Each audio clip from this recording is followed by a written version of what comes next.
Hi, it's Caitlin at Competition Auto. Today we're going to be doing a quick install on an AEM wideband.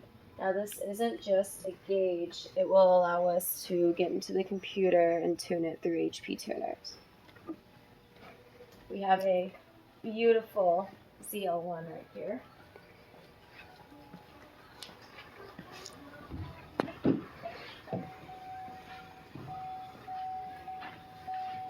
As you can see, we already have a gauge right here, but to prevent it from looking cluttered, we are going to actually put it down here.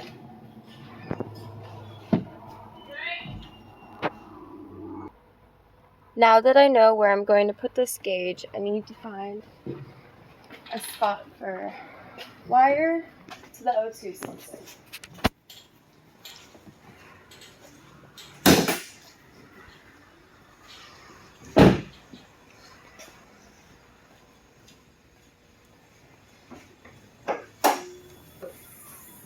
Here's the Whipple supercharger that we installed.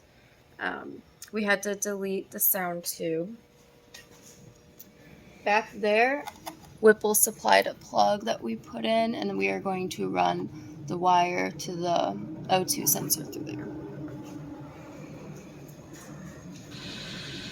Now that I know where I'm going to put my gauge, I'm going to take this piece of metal and turn it into a bracket that mounts it along here.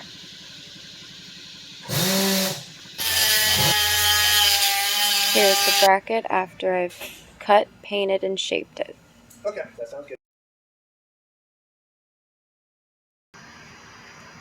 This gauge requires a switched 12-volt source, which for the Camaros you can find them right here. To get to that, we're going to need to lift out the middle console. So just press the start button for 10 seconds without touching the brake.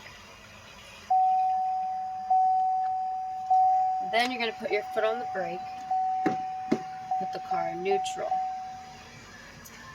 The next step is you're going to want to take this knee pad out so you can get to the bolts. There are two back here, two up here.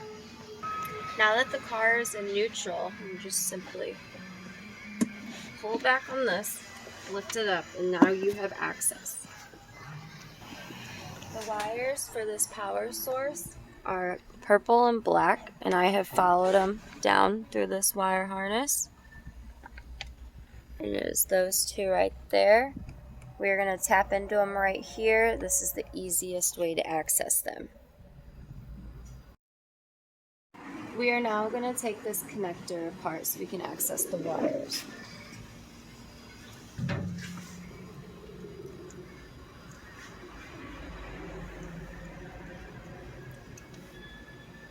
Just like that.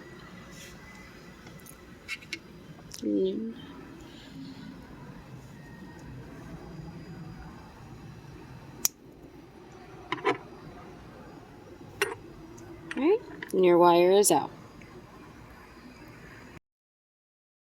Now I'm going to strip the wires so I can attach them together.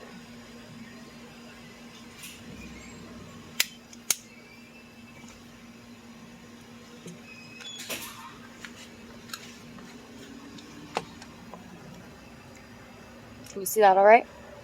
Yes.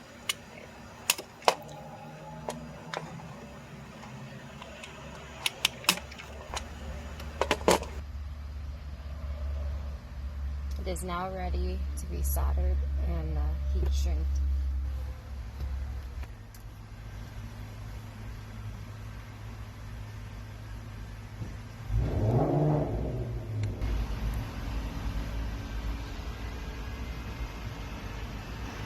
Now that we have the red wire soldered to the purple, I'm going to put the connector on.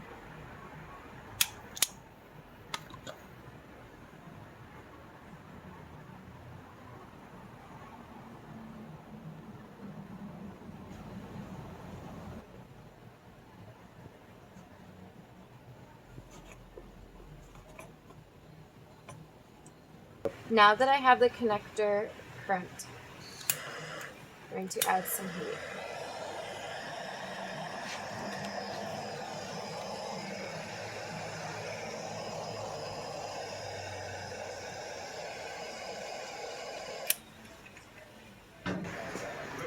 I repeated what I did with the red wire to the black, and now we're ready to put it all together.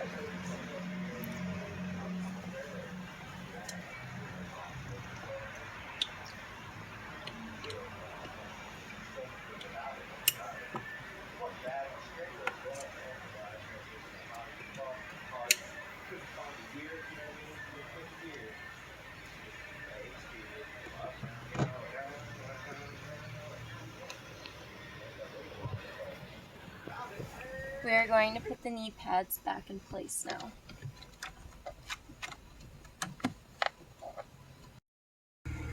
We are now going to put the gauge in place.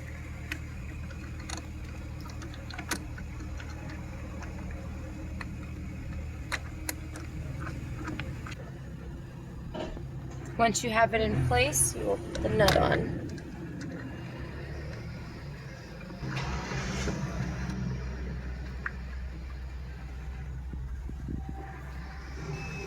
Now that we have the gauge in place, we just need to connect to the OBD2 port.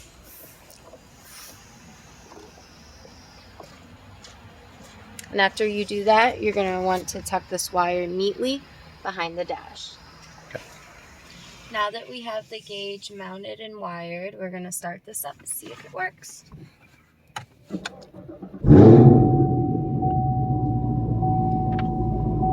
Alright, it is in the heating cycle.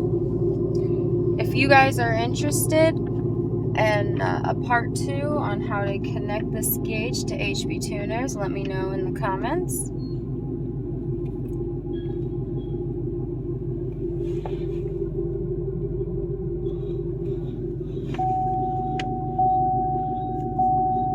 Alright, everything looks good.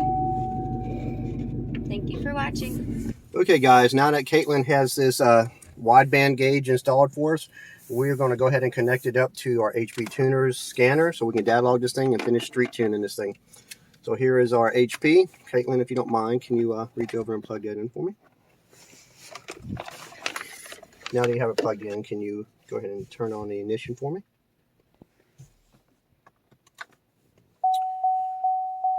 We're going to go ahead and connect to the vehicle.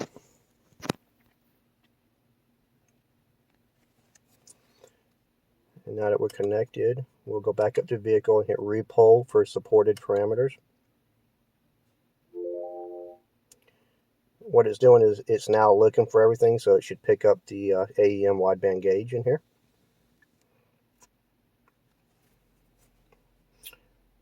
Now we will right click and hit add channel. Scroll down where it says OBD controller unknown. That's where it's usually at. We'll open them up. There's the oxygen sensor. We're going to go with the EQ ratio for this one.